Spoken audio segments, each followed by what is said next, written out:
So Val, I'm gonna get the session started. Welcome everyone. We are on session 3 of our global town hall, where we're looking at the intersection between cybersecurity and healthcare. In the first 2 sessions that we did, we heard from leaders in the healthcare industry from a security perspective. We also heard from academia, law enforcement, and in each and every conversation, technology and innovation was a integral part of every presentation, every discussion. There was certainly a positive outlook in terms of what people and what leaders felt in terms of the benefits of innovation, in terms of the delivery of healthcare, the ability to deliver it in an expedited and in a fast and speedy manner, so to speak, for better sake of a word. But on that same part, and also the use of data, that was very important and at the forefront of a lot of conversation. But on the other side of that, there was also a concern in terms of securing that innovation. And I think for panelists like Erik, who live this every day, while innovation is an integral part of healthcare now, the span of securing, whether it's technologies that are within an organization, a hospital, manufacturing facility, or technologies that are on the patient, or in some cases within the patient, that creates an increased threat landscape. So in this session, we're really honored to have a kind of a broad perspective of those on the innovation side, whether they're the innovators themselves, those that are driving the innovation, or those that are actually dealing and managing the innovation from a daily basis. We'll get started with some introduction. We have Sachin Bansal, who is Chief Business Officer with Security Scorecard.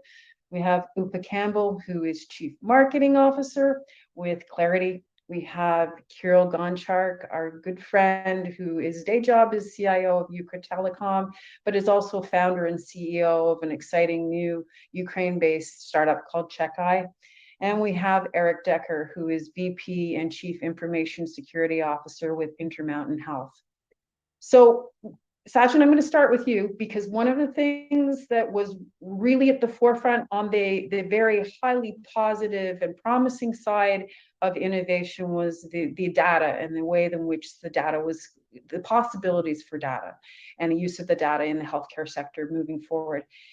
Some of the work that Security Scorecard does is really around that data. Can you kind of share with our viewers what are some of the things that you and the team are seeing in terms of the healthcare sector as it relates to that data?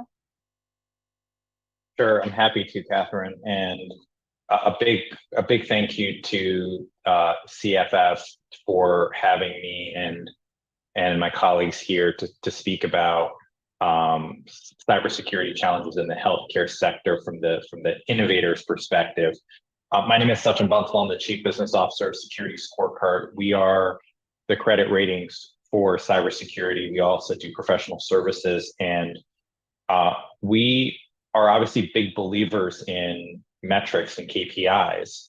Cybersecurity, as we know it as an industry, has been around for about 30 years, but it's one of the few areas of our life that has been resistant to measurement and metrics. I have an Apple Watch, like probably many people do, or Fitbit, some have as well. And it helps me keep track of how many steps I've taken. I can tell you so far today, I have not taken any, actually.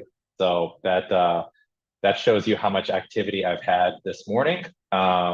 Clearly, I did not go to the gym either. But it helps, in all seriousness, it helps us to know how active we are. Are we moving? It makes decisions. You go to a doctor and you get a blood report, and it tells you about your cholesterol level, your glucose levels. Mine are too high right now. Hopefully yours are low. But these drive decisions. In security, for a very long time, there were not metrics or KPIs that told us if we add X amount of dollars to our security program, how much safer is that making us? What is the ROI? that investment. And now there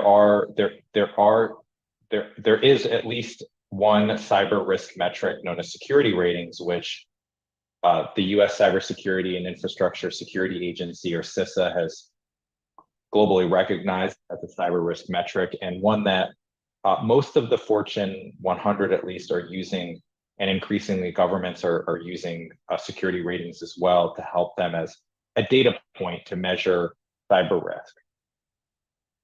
We find that the scores are correlated to incidents of breach. The lower the score, the more likely there is of an incident or a breach.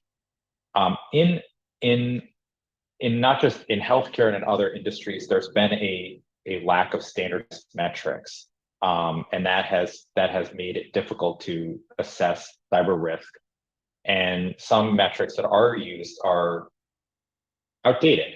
For example, just noting the number of attacks that occur may not necessarily reflect an overall cybersecurity posture. And a lot of organizations, though, are taking into account more comprehensive measures, such as response times, their recovery capabilities, and data surrounding the training that they're doing, because many attacks occur as a result of just human behavior, human error. With one common technique is phishing or social engineering attacks that occur. If very specifically on the data that we have, and as it relates to the healthcare sector, we looked at 120 healthcare organizations, and we found that 33% of those organizations scored a C or below. We rate A through F. I'm actually wearing one of our t-shirts, and we found that if you were C or below, then you were at least 7 or more times likely to have a breach. So 33% of organizations in the healthcare sector were a C or below.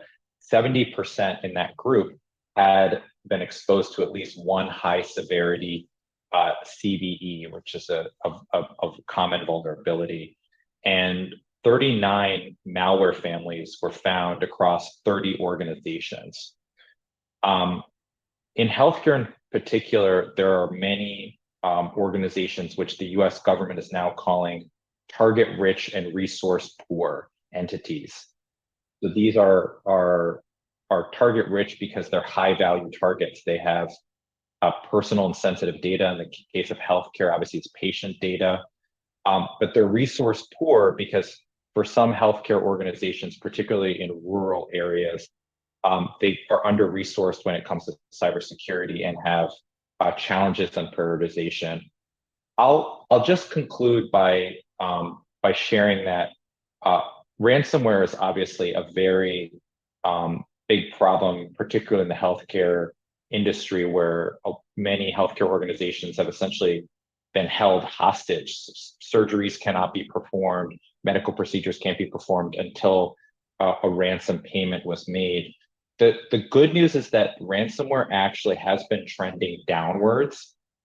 There's been a slight uptick in the last month or so, but the biggest, actually number one driver of insurance claims right now is not ransomware. It's actually business email compromise. So what I spoke about earlier, phishing, social engineering attacks, where hackers are using things like accounts payable fraud to cause organizations to send banking information to a bad actor. So I'll just conclude there and allow the other panelists to comment as well. And I'm happy to say more during the Q&A portion. Absolutely. And some of the points that you made, Sachin, were kind of pointed out from, like, Denise Anderson from President of Health ISAC commented that that they seem to see a real upswing in ransomware attacks, kind of following the Hollywood Presbyterian Hospital attack in 2017, and that's kind of seemed to increase the frequency. It's good to hear that maybe some of those ransomware attacks are on the decline. That was kind of noted yesterday by Ryan Wajek from FBI Cybercrime, who talked about that as well. Upa, from your perspective, and Claroty has got a rich history as well in terms of working with the healthcare sector. What are some of the things that your team is seeing? Yeah, thanks, Catherine. Happy to comment. So actually on the topic of ransomware, it's actually earlier this week, I was speaking to a colleague of mine in Europe whose wife is basically undergoing chemotherapy. And it was really heartbreaking to hear that she's struggling to receive treatment due to the ongoing cyber attacks that are happening on hospitals across Europe right now. Specifically, as we all know, the Lockbit ransomware is impacting critical services in Italy, Spain, Canada, sick kids hospital specifically, and many other countries. And according to the HISEC report, there were about 288 healthcare CISOs that listed ransomware as a primary concern. I'm really glad to hear that's going down, but it really struck me when a colleague, when it was that close to home. But as far as like ransomware attacks, we actually had a podcast interview with Charles Carmichael today, CTO of Mandiant, and he shared that ransomware attacks tend to be opportunistic. So either attackers are sending thousands of phishing emails, as you said, Sachin, with the hope that somebody opens an attachment, executes a payload on a machine or an endpoint, or they're looking for internet-facing systems that are vulnerable and use them as an initial foothold on a machine. So needless to say, from our point of view, endpoint protection, network protection are key strategies. But when you look at endpoint protection, it starts with identifying the asset and determining, first of all, knowing what assets you have and determining whether whether they support endpoint agents.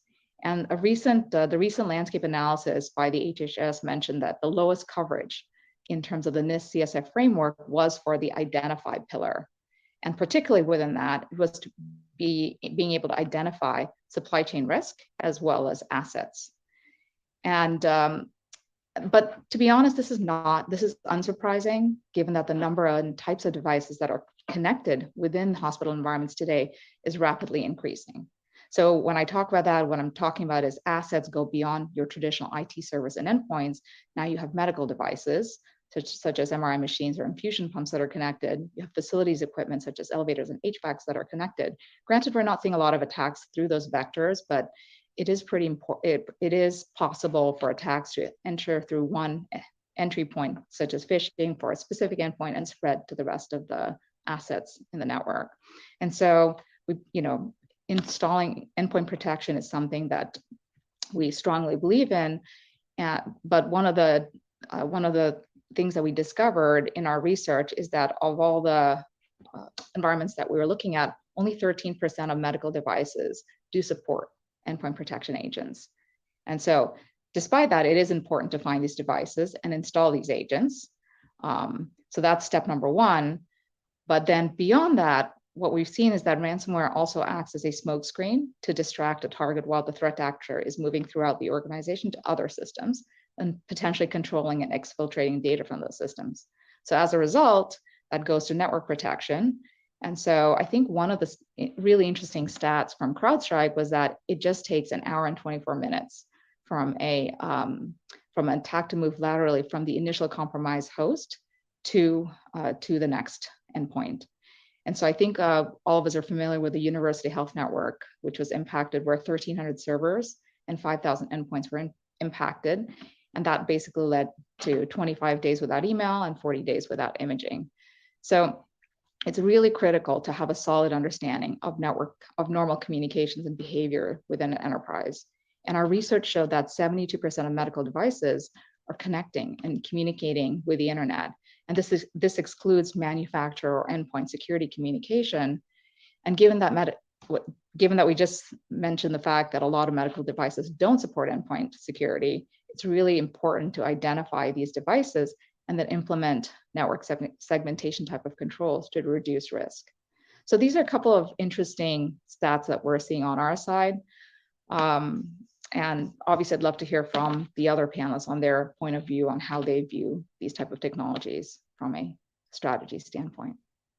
Well, I'm gonna, because this, both what you're saying and Sachin, what you're saying are pretty powerful statistics and perhaps send a message to the market. I'm going to kind of pivot a bit, and Erik, I'm going to point my finger at you because I'd love to get your comments or feedback on what you just heard, because again, you are a leader that's kind of living these realities on a daily basis. Do these stats surprise you, or is this something that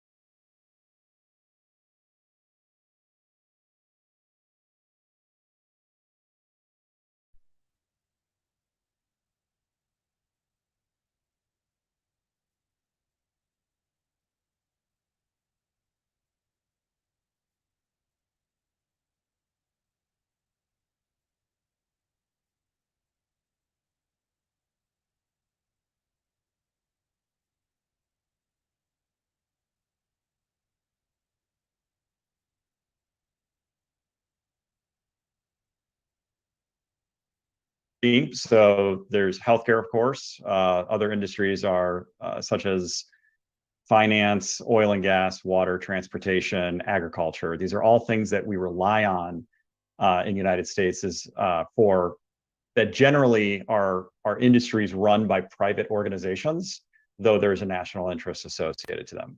So we look at this from an all hazards perspective, and cyber being one of those hazards.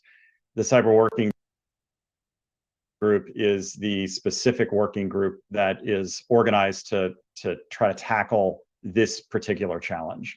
We have 800 members inside the cyber working group, representing about 400 plus organizations. It does cover all the owners and operators of the healthcare industry. So that's not just the delivery of healthcare, which is what people normally think about, but also your pharmaceutical, your labs. This meeting is being recorded. Mass fatality, funeral homes, like all of these, all the componentry of what makes up the health industry. So we, as part of this group, there's 15 different task groups that have been organized to produce materials, best practices, methodologies, et cetera, to try to shore up our understanding of what shore up the gaps that we have in cyber. It is a joint public-private partnership. So we work with our sector risk management agency, which is Health and Human Services, and we also work with CISO, the Cybersecurity and Infrastructure Security Agency under DHS. In fact, the landscape analysis that was just referenced was I led that from the industry side, one of the core authors of that publication, with my peer and friend, who's the CISO for Wood, and sponsored by the Deputy Secretary's Office of HHS. So this lots of people were interested in that study. It was actually National Security Council was also heavily involved in wanting to understand what is the state of play. That's effectively it. So, Sachin mentioned this before, where it's been difficult to understand what is the current state of our ability to be resilient to these types of attacks. I would disagree. I think that the numbers and the frequencies might show that the ransomware impacts might be going down, but I very much disagree that is a threat that needs to be off people's radars. I don't think you were implying that, but the damages associated with these attacks. In fact, there was a new study that was just released under JAMA that demonstrates the secondary impacts on regional hospitals when one hospital gets hit. So when you think about the compounding effect of a hospital, which normally operates at, say, 70 to 90% capacity, because that's the break-even point between profitability and waste. We don't build hospitals to have 50% capacity and waiting for 50% capacity for other things to come in. It would be not possible to run a business that way. Yet on the flip side, we are all digital now. We're very much turning digital, and digital is the way that we have been able to increase capacity, increase our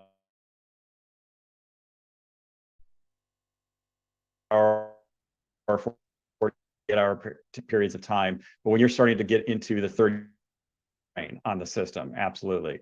The study that I just referenced before, which is secondary impacts associated with ransomware attacks, studied two EDs in an academic medical center in San Diego as a result of the Scripps attack that happened a couple of years ago. And it showed a very positive relation to wait times, ED wait times, times to get to high acuity cases like stroke, and higher census, and all kinds of other compounding factors. Now, there hasn't really been a study that shows, has there been direct harm that has been caused? There's been lots of measures, kind of like gravity.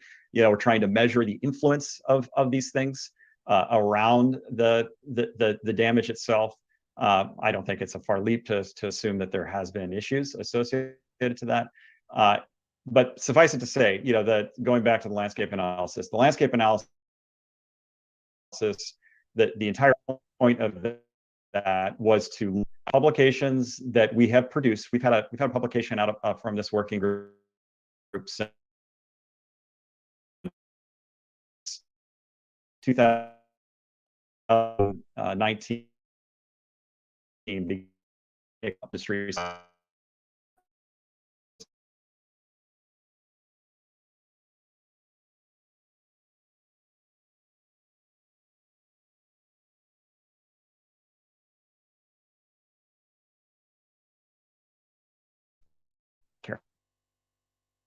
The FBI, from HC3, from open source intelligence, from CrowdStrike, from all these different locations, and said, how are we getting beat, and then how are we saying we're actually compared? How well is our resilience based on how we're testing? And of how also we brought in unsurprising, we're getting beat through phishing and credential theft and malware droppers. We're getting beat through exposed vulnerabilities directly exposed to the internet. Known vulnerabilities that are known to be exploited.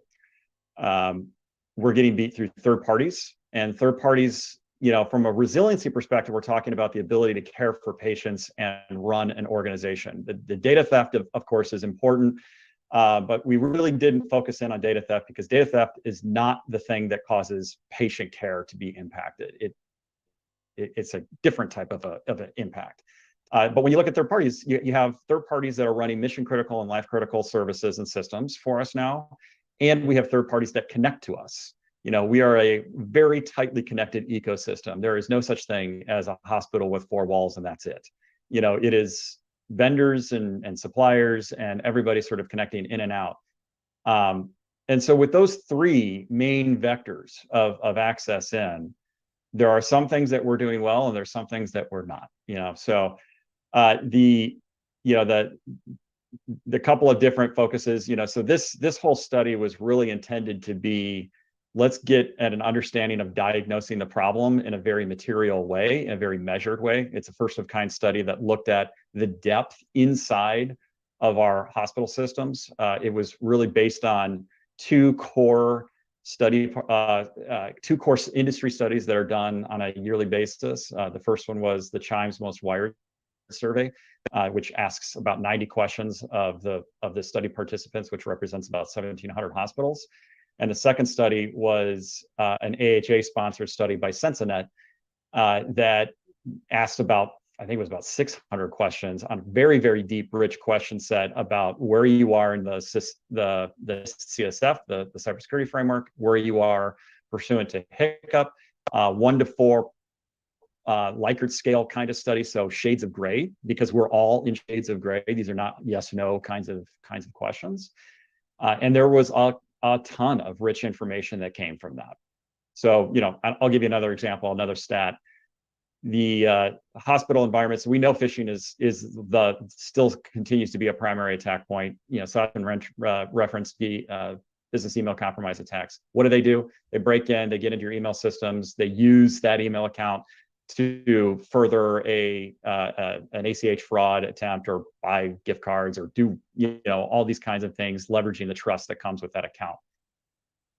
Well, why isn't there two-factor authentication around those accounts? The single best thing you can possibly do to protect yourself against business email compromise is two-factor authentication.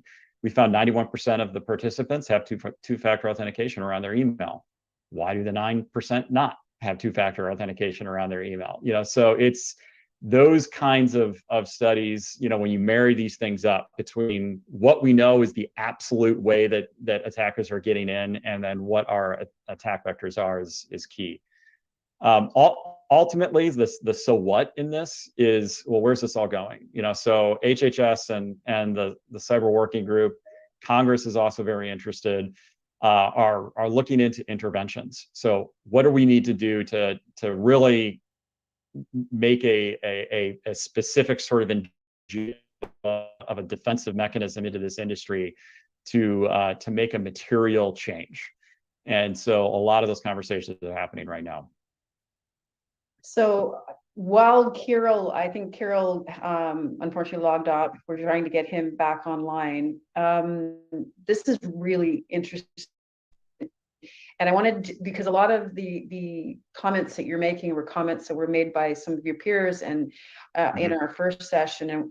And one thing that they talked about, and I want to talk to you about is, to the group about, is there was a lot of discussion around the emerging technologies. Obviously, generative AI is a hot button topic right now. Quantum is a topic in terms of potential benefit and impact.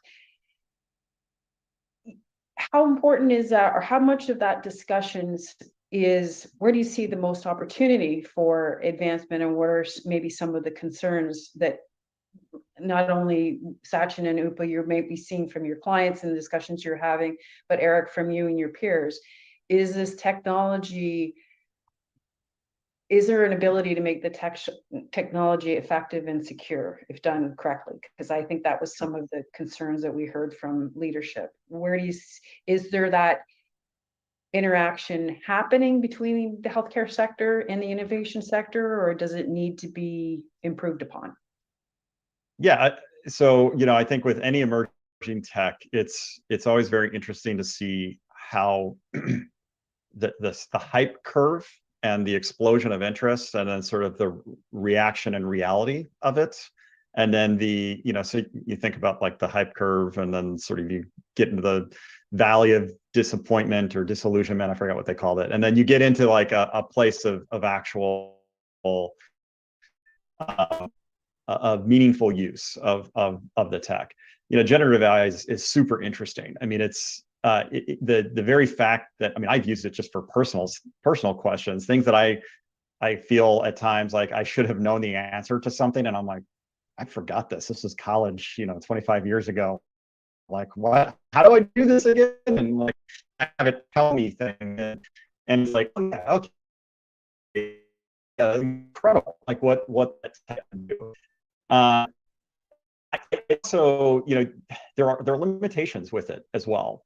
So there is very surely a bias inside the current stuff that we're looking at right now. You got to be careful about what you're feeding it, what it's saying. It will come back very definitively about what something is, and it can be 100% incorrect on that.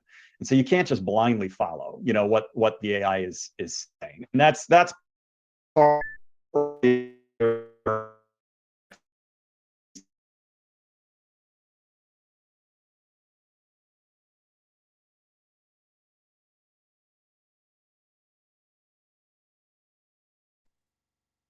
solve with that.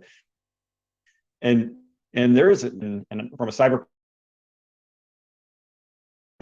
cyber specific perspective, one of the things that it can for sure do is write much better phishing, emails, and send those emails out, and for countries, or for actors, bad actors that do not have English as their native language, that has been one of the easy ways, quote unquote, easy ways to spot a phishing attack, is that there's some sort of grammatical error or some strangeness, associated with the message. Well, ChatGPT can solve that problem for you right away and make anything look very, very clear, crisp, and grammatically accurate, which implies better trust to these messages that come in. So that's something to be concerned with. We've seen reports of it, writing malware that can bypass, signature filters and things like that. I don't know how accurate that is, but for sure it knows how to spit out code and help you with scripting and things along those lines. At the end of the day, this tech is going to lower the amount of resources needed in order to do an action. Which is good for innovation. It's good for business. It's also good for bad guys. And, and so like that's kind of the game we play, is we want to make the adversaries have to expend as many resources as they possibly can in order to do their attack. And so when these kinds of techs come in and lowers that potential, it makes it harder to balance. But it also helps us as defenders, just as it can be used on the bad guy front, it can be used on the good guy front. Microsoft has put a huge, what is it, like $10 billion of investment into OpenAI's ChatGPT.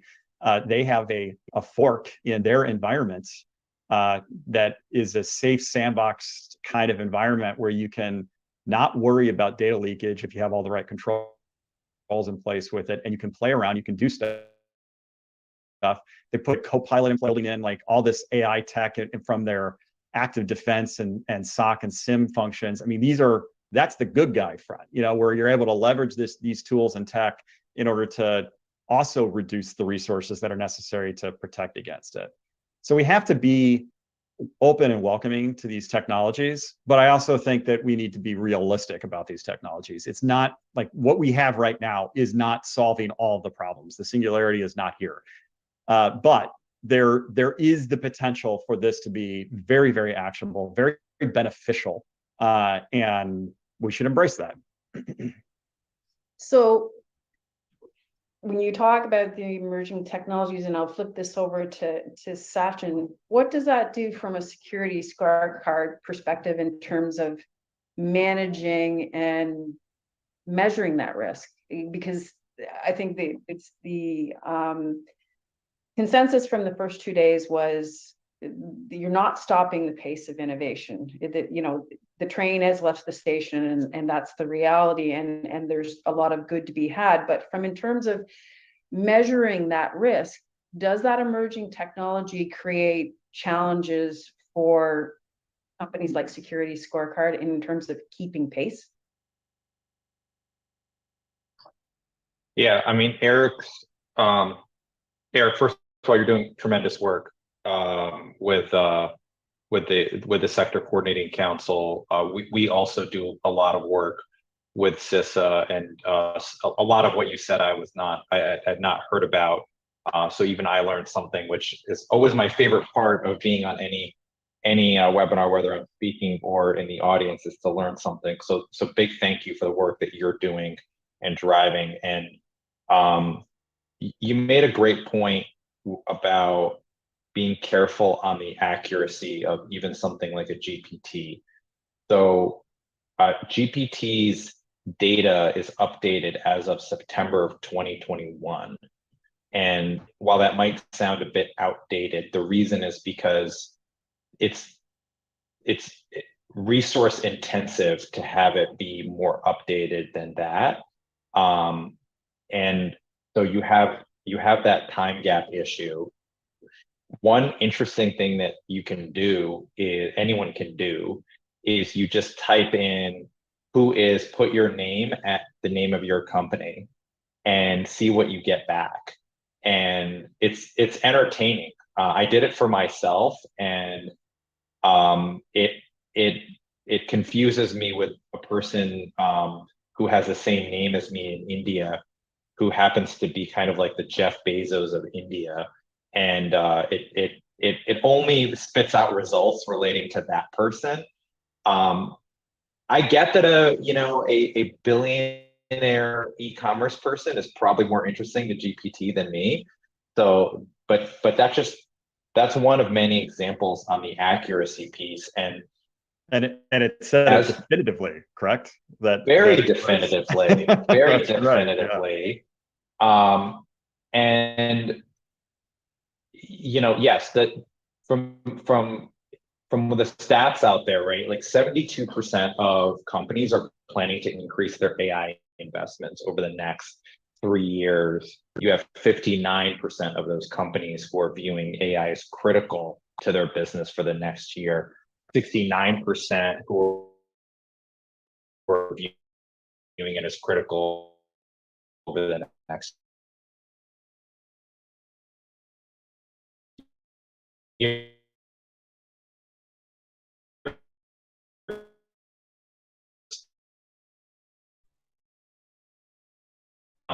It was first understand how to deploy, monitor, and retrain machine learning models, or to understand and measure the impact of those machine learning models on their businesses. I'll confess that while our technology has been driven by both AI and machine learning since we began, I won't sit here and tell you that we fully understand it either. We did integrate GPT into our product. There are other security companies that tell you that they do, and I think that you have to look at whether they actually integrated it or did they put the chat bot into their product, which I would not call an integration. But it's such early days for the defenders, and the attackers innovate just as fast, if not sometimes faster than, unfortunately, even the defenders do. And so given generative AI, the attack surface is just going to become much more complex because the attacks are going to get more sophisticated and more complex, particularly from nation state threat actors who are the most sophisticated. So I think ransomware is going away as a risk. And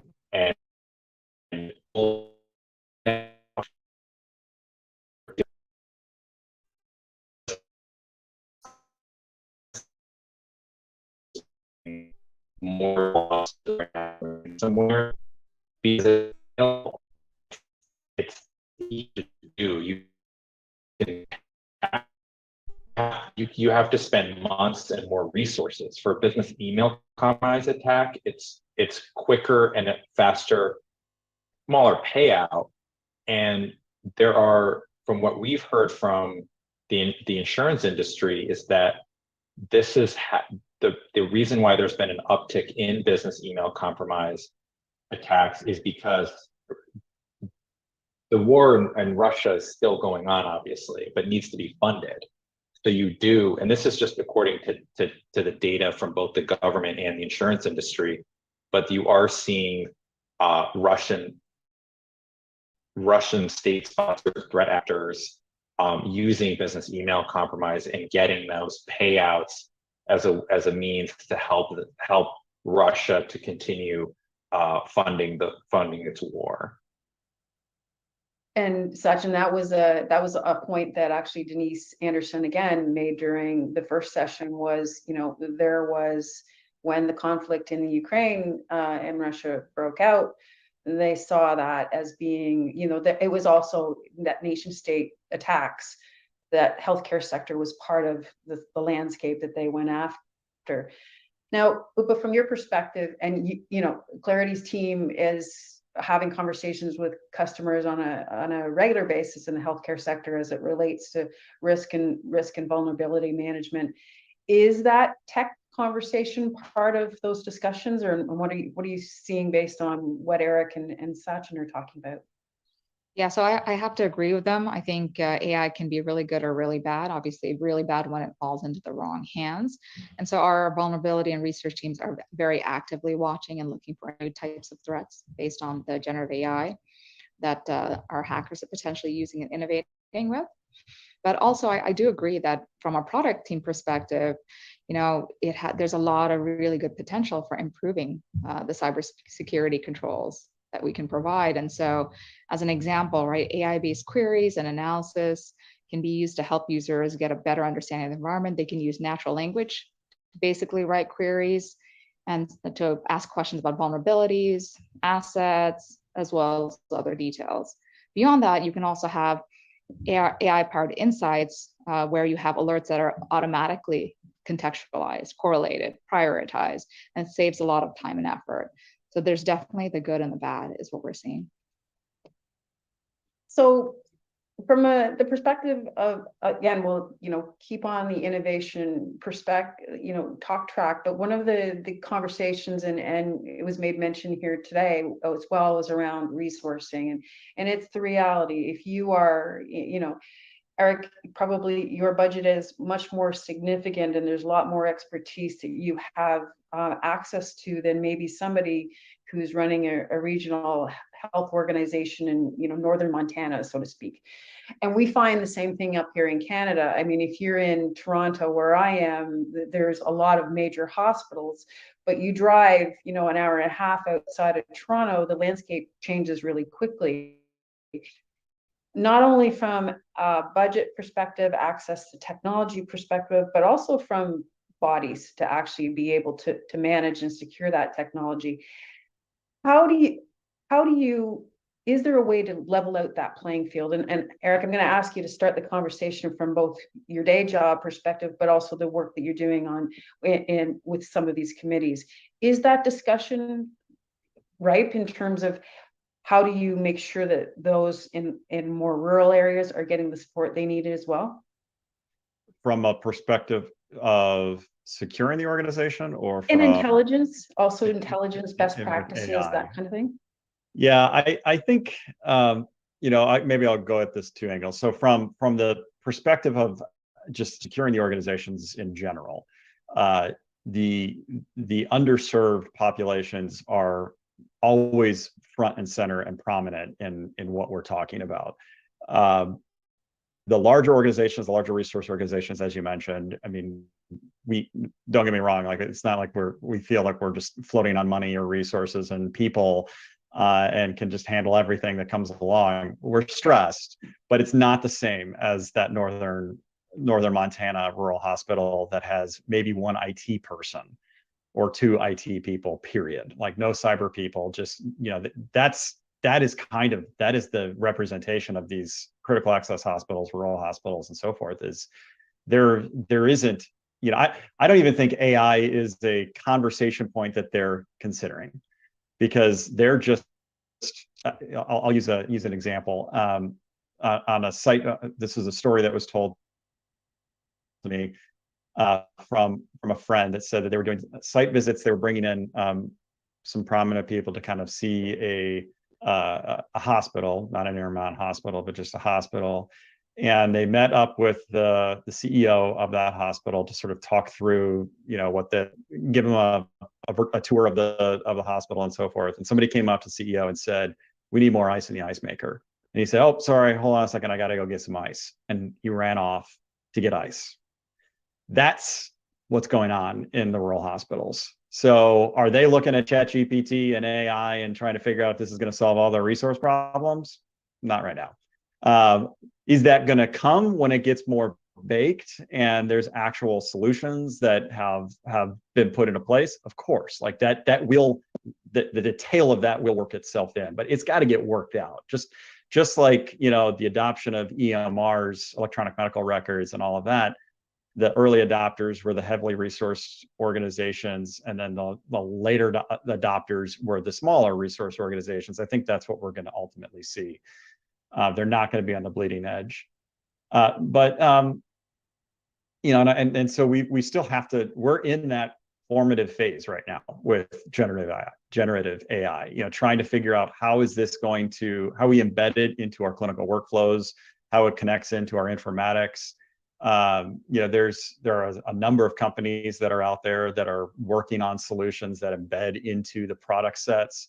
And I think when you start seeing these AI tools being deployed in that way, like kind of off the shelf, part of a package, configure it, by turning on these widgets and tweaks and such, then you're going to start seeing that adoption, be used and be expanded on significantly.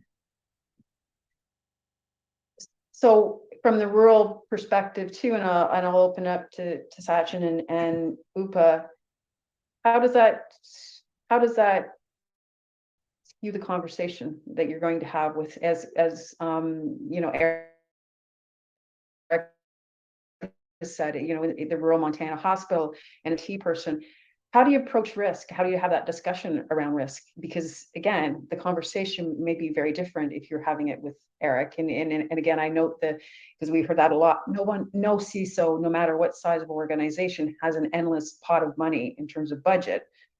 There'd always be that desire for more, but how does it skew the conversation in terms of identifying or even acknowledging risk with that one IT person? So I'm happy to jump in. So from a small hospital perspective, I think it really boils down to prioritizing, right? Cybersecurity, there's a lot of really good practices. We can't do them all. And I know, Erik, you and the others in the industry are coming up with a short list of recognized cybersecurity practices that are like a minimum bar.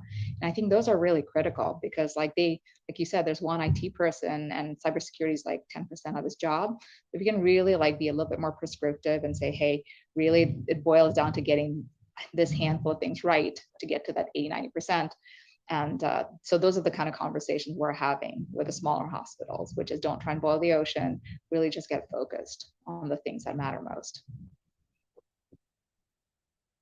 Sachin, any thoughts? I was trying to find the unmute button there. Yeah. That rural hospital might be what, as Erik mentioned, the 9% that doesn't have multi-factor authentication, right?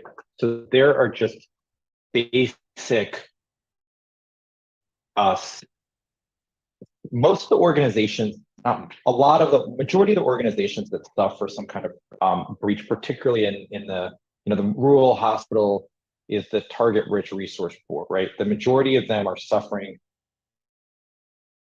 some type of attack because of a lack of basic cyber hygiene, right? Multi-factor authentication, they don't have training. So they suffered a phishing attack, which, as Erik mentioned, is a primary attack point. They may not have done a penetration test in a while. They may have just exposed vulnerabilities. Do they have cyber insurance? Like, there's just a kind of a basic checklist, and there are actually quite a few free tools that are out there.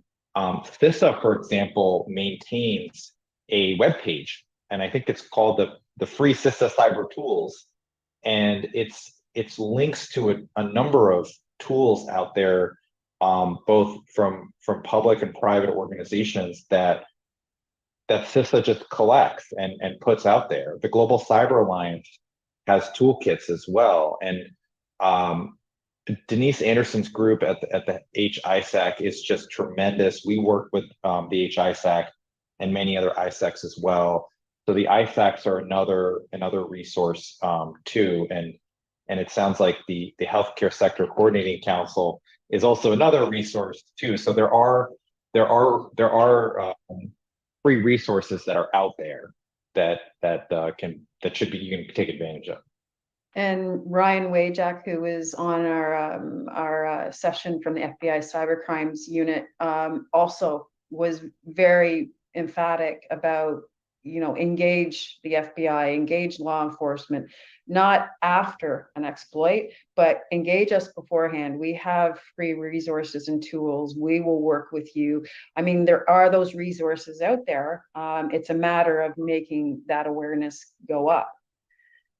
There is a topic, and maybe we can round out this discussion with this. When we did the session, as many of you know, when we did the half-day session with the World Economic or World Health Organization back in 2021, there was a session actually, Upa, your counterpart, David Guthrie, he actually ran that session in 2021 around mobile devices and security challenges with mobile devices. It tended to be a little bit of a hot button topic in terms of,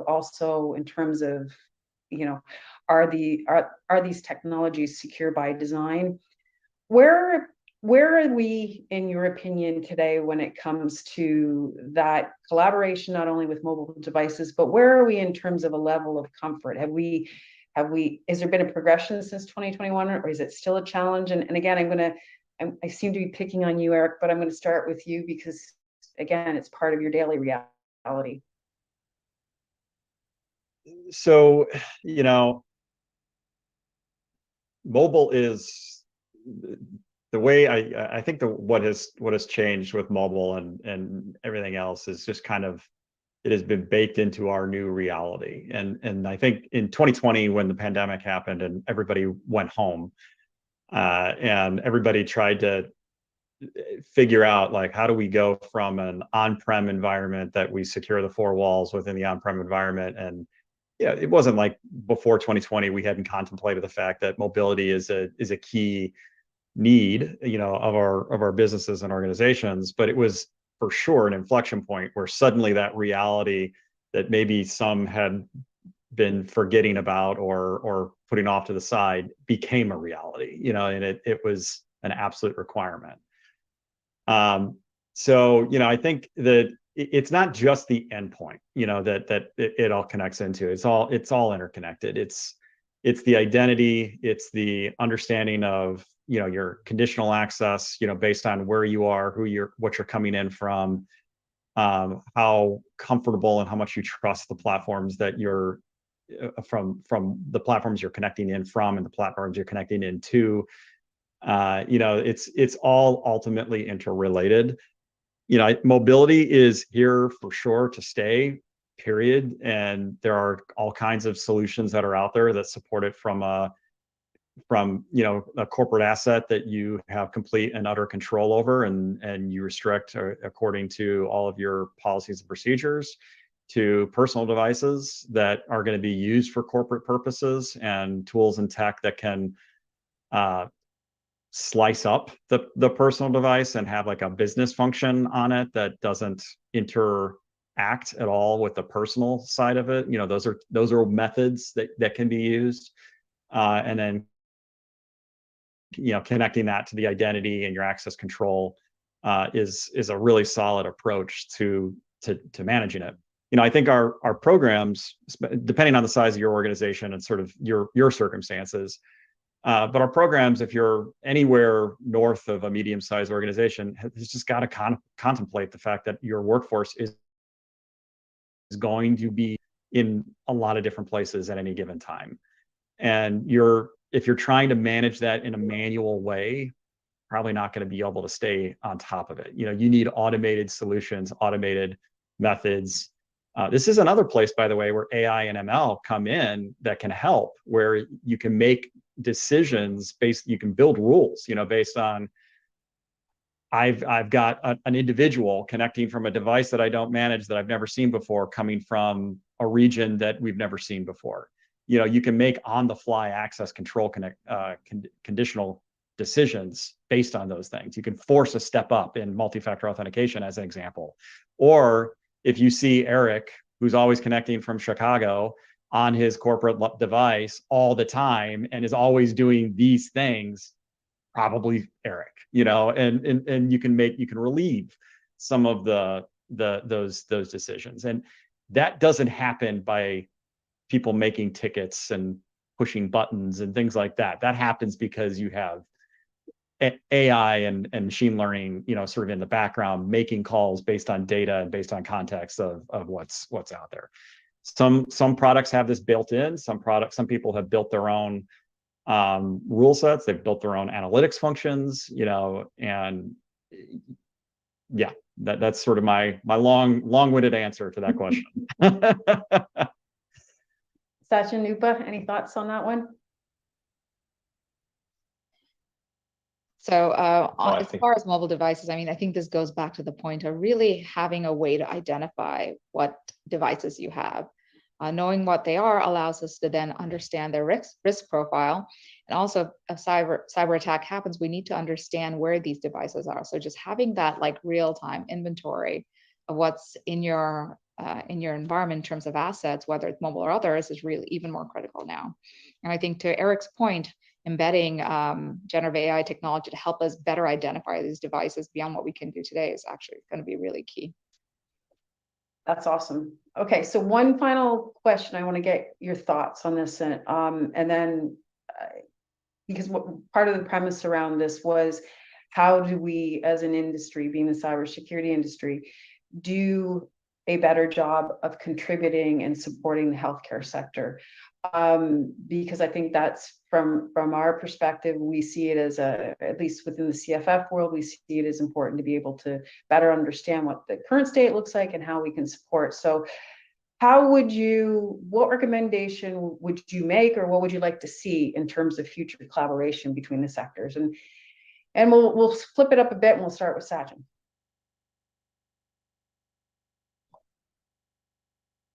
I think that the industry can continue to be actively involved in efforts like what the CFF is doing, what the HISAC is doing with Denise's group, with what Erik's work in the healthcare sector coordinating council.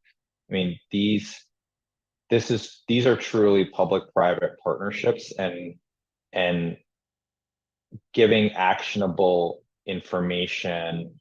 For example, if there is a breach for a healthcare organization and you have data, provide it to the FBI. I mean, we as an organization do a lot of threat intelligence work that we don't ever publish publicly on internet. And we give it straight to law enforcement often, and because sometimes you don't want that information to be on your blog. So I would encourage the industry to always put safety and resilience, particularly for the healthcare industry, which is one of our critical infrastructure sectors in the United States, above marketing value. And Upa, no offense, I know you're CMO, so but that's my perspective, speaking individually for myself. Upa, your thoughts? Because Claroty has deep roots in the healthcare sector. Your thoughts? Yeah, absolutely. So I completely concur with Sachin. Basically, there's a lot of really good work going on in the industry right now, specifically Erik and others. We're also involved from our side in terms of bringing the public and private sectors together. There's the Healthcare Sector Coordinating Council that is in discussions with CISO. And so I think lots of really good stuff. In addition to that, I mean, I think it's good to have a center that can bring the community together, and need to have agreement and that basically has agreement and dissemination of best practices, testing out ideas, and working through the evolving issues in the industry. Fantastic. Erik, final thoughts? So the former National Cybersecurity Director, Chris Inglis, he put a charge out to us across all 16 critical infrastructure. And ultimately what he said was, we need to build our critical infrastructure in such a way that the adversaries have to beat all of us to beat one of us.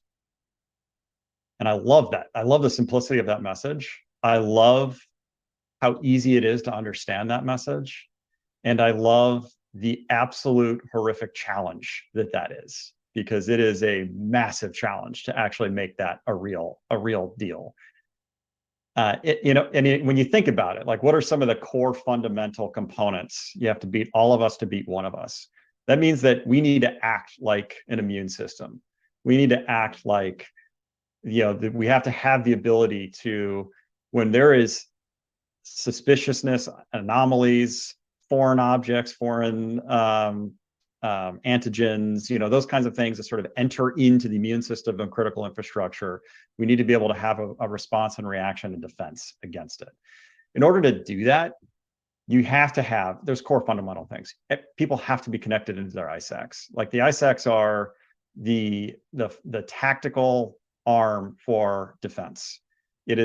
We need our federal government to be better connected into our ISACs, whereby we're sharing information up and down. It's not just the government gets to see everything and then they do what they do off on them by themselves, but that intelligence comes back into the fold, comes back into our ecosystem.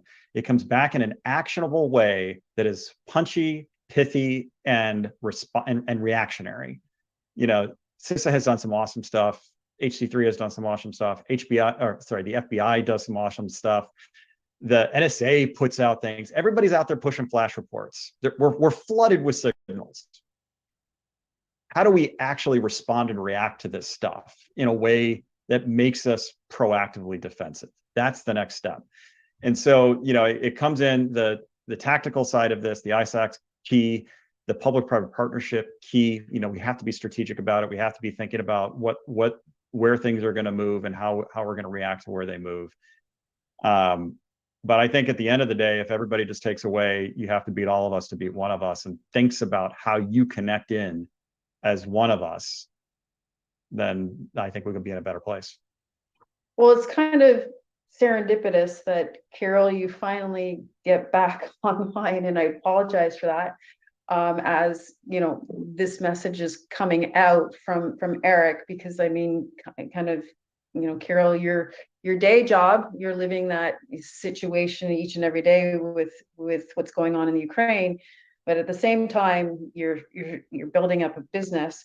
I know for some of you folks that maybe have to leave, I understand that, but I wanted to give some time to Kiril, if your schedule still permits, because one of the things that I thought was really interesting in having Kiril in this discussion is one of the areas in which was also discussed during our World Health Organization discussion in 2021 was around secure by design and secure by design innovation in healthcare.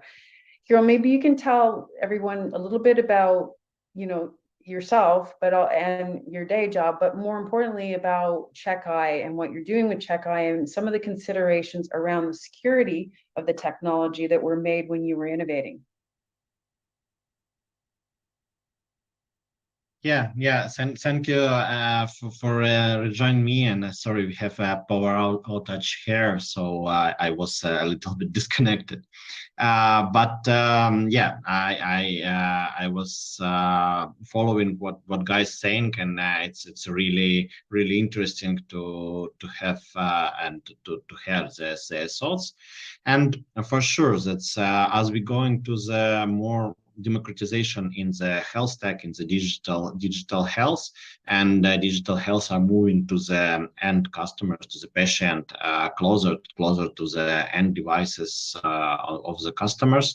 The cybersecurity and the risks are more spread not only on the infrastructure of hospitals, not only on the infrastructure of the public health, but on the end users' devices and then end users' homes. And as we work in Cheif for the AI technologies which help end users and patients be closer to the diagnosis, be closer to the diagnosis everywhere in the different points, as their data and access to the data of the patients, patients' personal data and medical data are spread around a different location, around the pharmacies, optic retailers, and so on. So everybody who involved on the supply chain for the new digital health structure, for the new digital health new organization, a new way how the digital health provided for the patients, and how we delivering new services and a new way of the services in general in health tech. And as we see here in Ukraine on the attack of the critical infrastructure, the attacks will be more sophisticated, and the attacks will be not only from the malware, but from the different aspects, and they will collaborate or cooperate between physical aspects, like in a power outage here for the few minutes leads to the out of service and to the out of my presence here for the half an hour. And the same is in the digital health, because more we rely on the AI on the different new technologies, which are control of the life critical services for our patient, for example, in emergency cares or in other intensive therapy. We will be more dependent on the cybersecurity and on the attack which can affect on this services. So yeah, in a different way, we need to focus on from the cybersecurity perspective on the control of the network inside the hospitals, clinics, and so on. But our, let's say, perimeter or our point of interest moving to the end customer's device. Let me ask you something. So again, you're in a unique situation in that you're an entrepreneur with a technology company that you're building. You're also a security professional. How important in the development of Cheif when you and the team started was, how prominent was security at the in kind of the development phase? So as you were looking at the technology in terms of how are we going to be able to use, how will users use the technology? Was there discussions around how could the technology be misused? Sure, it's one of the huge topic, because when you work with the AI and when you use different data sets and different sources for these data sets which are AI learned from, you are relied on the reliability and credibility of this data set. And if some end customers of you or users will compromise the data set for you or for us as the product, it's very valuable and crucial to understand which part of data set was compromised from the users. Because if you can't control and can add some control point in the particular part of data, in this case, all data set will be compromised, and you need to rebuild all the data set and work with all the data set again. And it will lead to the huge investment and huge spending on the rebuild all the neural network, which are used as the core, as the heart of our product. So yeah, for sure, when you rely on the AI, you need to add control for the end users and end customers' data, and understand that this data is reliable and not compromised. So for your teams that are interfacing with hospital leaders or end users, is the security of the technology part of what will further change the sales pitch? Is it part of the value proposition of Cheif? Is that there has been kind of a mindful approach to the security of the technology? Honestly said, for now it's not, because not all of the people or customers in the hospitals understand the value of such approach, and for them for now is more because we are providing for them new way to think, new way to go to work with the digital health, with the new approach of the healthcare system. And when you provide for them totally new approach to add a security level on this, it's sometimes too much. And yeah, so we need to think about by design, because we understand that in the 2-3 years it will be a huge problem. But for now, it's not the part of the sales pitch, and it's not the sales point. Let me ask you one final question, because I'd love to again get your thoughts on this. As you and I have talked about much in the past, and you've been a lot of part of those conversations in terms of what CFF and our community talks about. What do you believe as an innovator, an entrepreneur, and it has a great understanding of healthcare? How do you believe? What recommendations would you have to us as CFF in terms of how can we better support the healthcare sector? What can we do as a global cyber community to help healthcare? Yeah, I think that's healthcare sector and in general healthcare is only the first step on the digital transformation and to understand how to work with the digital in new way. And such organization as Cyber Future Foundation can help to build some industry standards, some industry best practice for the suppliers and for the customers.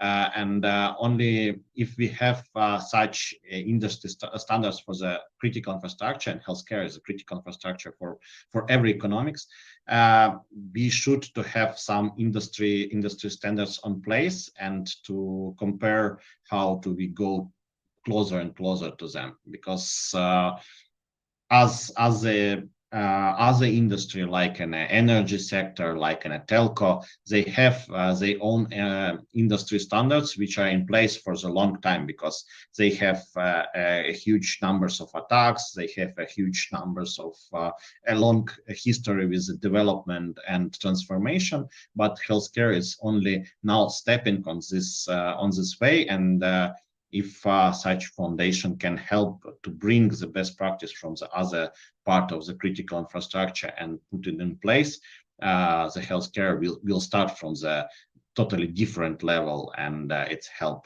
all industry to be more reliable and more resilience for the cyber attacks and cyber threats. Kiril, always a pleasure to speak with you. I'm glad you are safe and the power is back on. And thank you again for your time. Yeah, thank you, and sorry for the delay.